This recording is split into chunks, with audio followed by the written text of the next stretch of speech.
I'm Samuel Miele, I'm Scott Fishman, and this is the Student of the 21st Century podcast. where every single week we're going to talk about all the things that school didn't teach you. Are you ready to graduate? Tune in for a new episode every week. We'll see you there.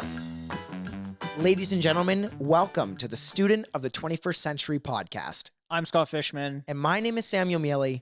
and today we are going to talk about burnout. Growth burnout.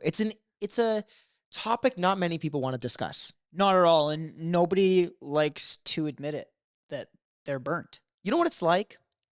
I'm trying to find an analogy for it, but it's like running a race, feeling like there's something behind you, and then you get so tired, but you still know that thing is behind you and it's going to get you. Yep. And then eventually it gets you, no matter how hard you try to avoid it. It's like, I come from the GTA. It's like people saying that they're running the rat race. We run the rat race every single day as entrepreneurs, just in a different way. It's not that typical commute to Toronto idea that you have when you hear running the rat race. It's we're running the rat race in our own minds every single day and every single minute of every single day. Money will always be a concern. Somebody said that to me and I said, no, immediately. And then I thought about it and I said, you're right. Elon Musk, Jeff Bezos, those guys have gone a day and they've lost $5 billion. Yep. That's remarkable. You don't think that they curl their toes when they do that? And from the outside looking in, people love to say, well, they have so much money, so why does it matter that they lost that much? It's like, okay, but that's still, as much as it's only 5% of their bank account, how would I feel if I lost 5% of my bank account? Or how would you feel if you have $1,000 in your bank account, you lose 5%, and you lost $50? It's not fun, no matter how much money you have or don't have. It's that pesky, annoying fly that keeps landing on your head. To them, maybe that's the billion. To us, maybe it's $100. To somebody else, it might be $10. For sure. Whatever it may be, money will always be a concern, and you just have to learn to embrace it. You have to learn to deal with it. Just like you are never too busy for anything. It's only if you want to make time. And if you choose not to make time for you, if you choose not to make time for your personal well-being, your mental health, and your just actual enjoyment and appreciation for life, you will never make time for anything else other than work. For sure. I think that that's something, I don't know about you, but it took me a while to figure that out. I still think we're still figuring it out. For sure. And I don't know about you, but I don't know where my limit actually is. I know when I've run face first into a wall, I feel it, but I don't know when I'm getting to that point. But there's no doubt that the burnout is real, and I'm sure you feel the same way with everything that you do as well. If you ride the highs, as per discussion on one of our latest episodes, Yep. If you ride the highs, unfortunately, you will ride the lows very, very low. And you'll feel the burnout that much faster. That's very true. What does burnout look like From the outside, from the outside? it's so tough. You know, from my perspective, when I am trying to do work, I can tell when I'm just going through the motions. There's no doubt in my mind that I can feel it. Whether I choose to ignore it or do something about it is a different question entirely. But when I start to go through the motions, I know that I'm burnt out. Because I love what I do, as do you. And the moment that I stop enjoying it and looking around going, I need to go away or get away for a few days, is the moment that I know I'm just burnt out and I've run face first into a wall. And it happens frequently with the amount of time and hours that we put in, and anybody starting a business puts in, it happens. You know, I heard this amazing analogy. Can't remember where I heard it from, but somebody said to me one time, you have a rock. You pick up a rock. You take a grinder, okay? And you are trying to mold and shape that rock into something very sharp, okay? You're going to keep molding and shaping that rock with the grinder, and it's slowly going to lose its shape. It's slowly going to disintegrate. Do you know who said that to you? Was it you? Check out Meeting Gold podcast. It was on there. There you go. Quote me on it. Scott was the one that told me that. I actually forgot about that. And the more that you disintegrate that rock, it's going to completely fall apart. For sure. There will be no more rock left and it will all be disintegrated. And it's famously said that quote comes from Tim Grover. And he says, what happens when you grind a rock? It turns to dust. And we are just grinding, grinding, grinding. Part of grind culture, which is what we actually talked about when we were talking about it on Meeting Gold, is what is grind culture and why does everybody feel like they need to live in it?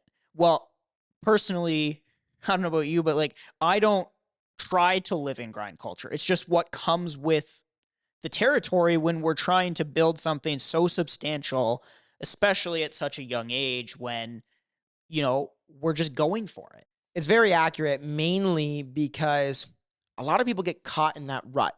They don't think or understand when they are in burnout. So I'm glad you told us a little bit about what burnout looks like.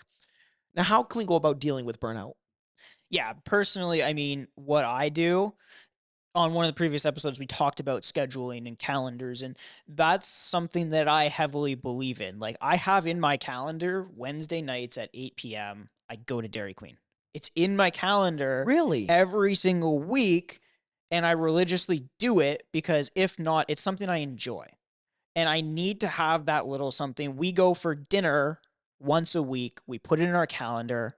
As much as it's a personal thing and not a business thing, it's still in my calendar because if it's not there, I won't do it.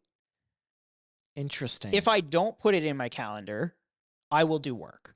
So when you are feeling burnt out, you book in your calendar, what do you enjoy? And you book it in and it's non-negotiable. It stays there. It stays there.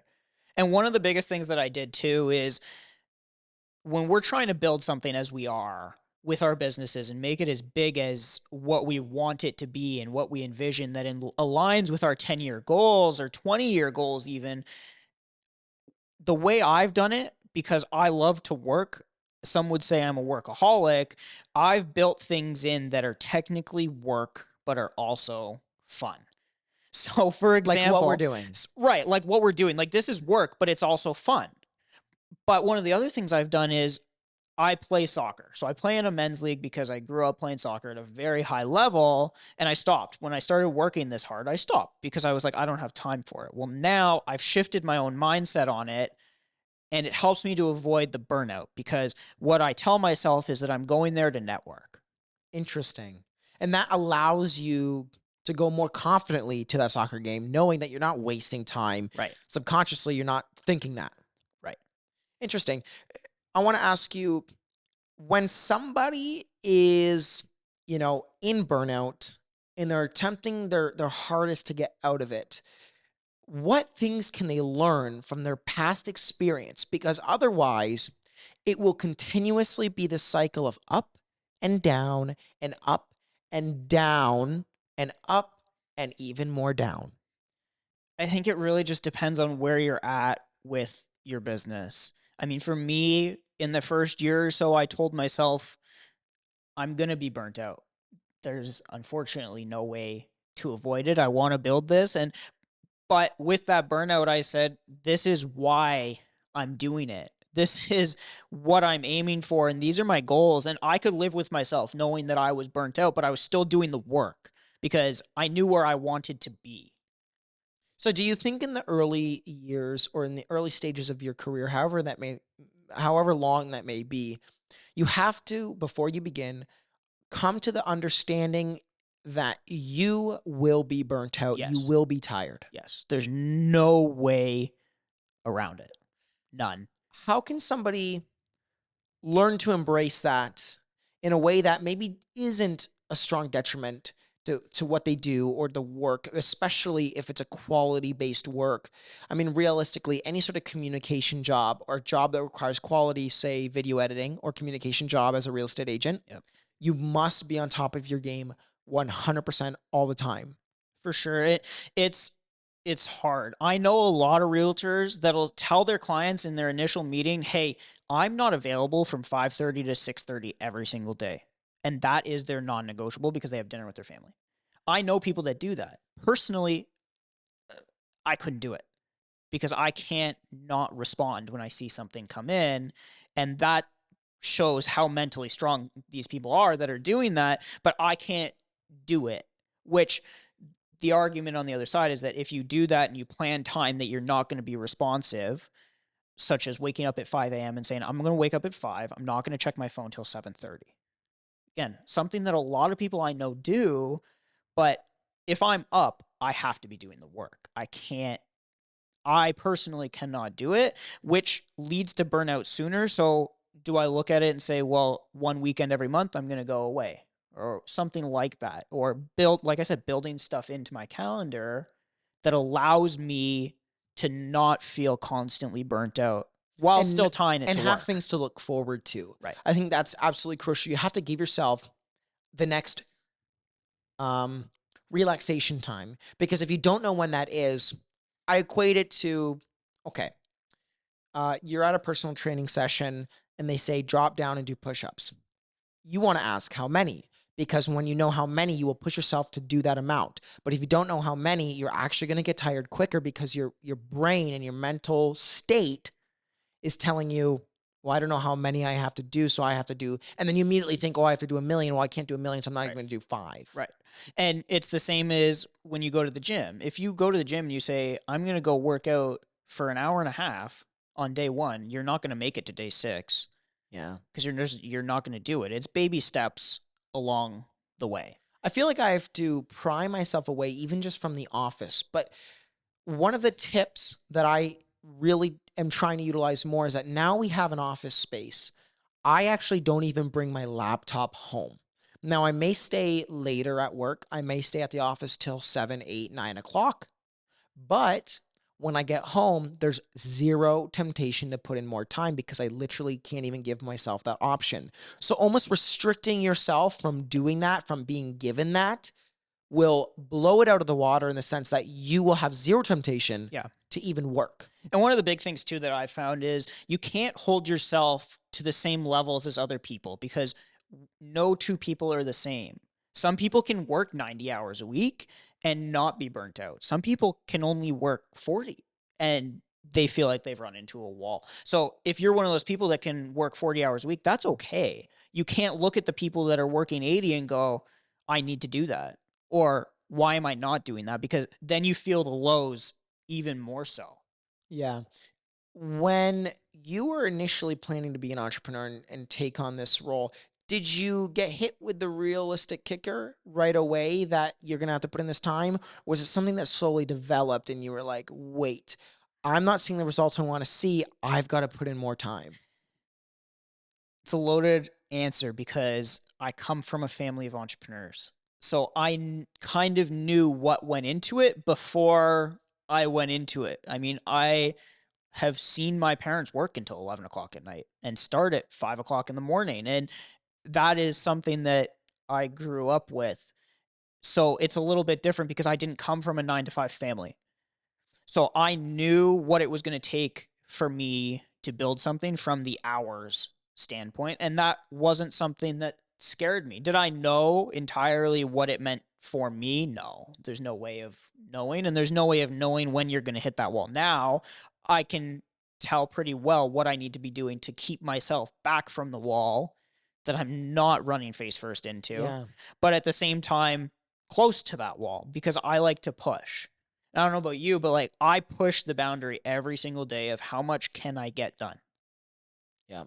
And I think the other thing that really assists in that, because you're always wondering, what can I get done? And I'm guilty of not doing this, but writing out a schedule of the things that you have to get done, right? All the things that you have to do for that day, make it realistic. You can even start small, Yeah. but accomplish those things and you'll feel accomplished for the rest of the day. And when you're accomplished for the day and you do that 5 days a week, every work day, Yeah. and you do that 5 days a week, and then you do that literally 20 days a month, you feel accomplished.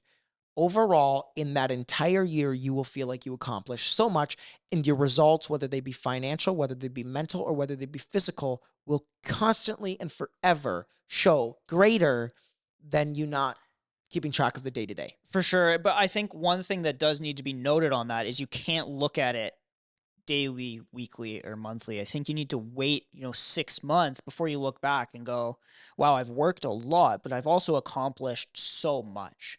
yes, there's little wins every single day, whether it's making the bed, going to the gym, making your phone calls, reaching out to a certain amount of people that you set.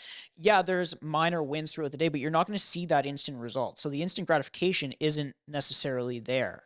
It's working towards what you want to work towards, which is why over a 6 month period, when you look back, you can go, okay, I'm exhausted and I need to take a trip and go away, no matter where it is, for a week, but I've done this over the past 6 months. And that's what's important, whether it's financial, your life, like no matter what you're going for and what your vision is, it doesn't matter. And you can't compare it to what other people are doing. And I think that it's very easy for us to get stuck in the trap of social media. Social media, and everybody says this, is the falsehood of what everybody paints life should be like. Yeah, because you only post what you do well. Exactly. Ladies and gentlemen, thank you for listening and watching the Student of the 21st Century podcast. I'm Sam Dumiele, I'm Scott Fishman. and this is the Student of the 21st Century.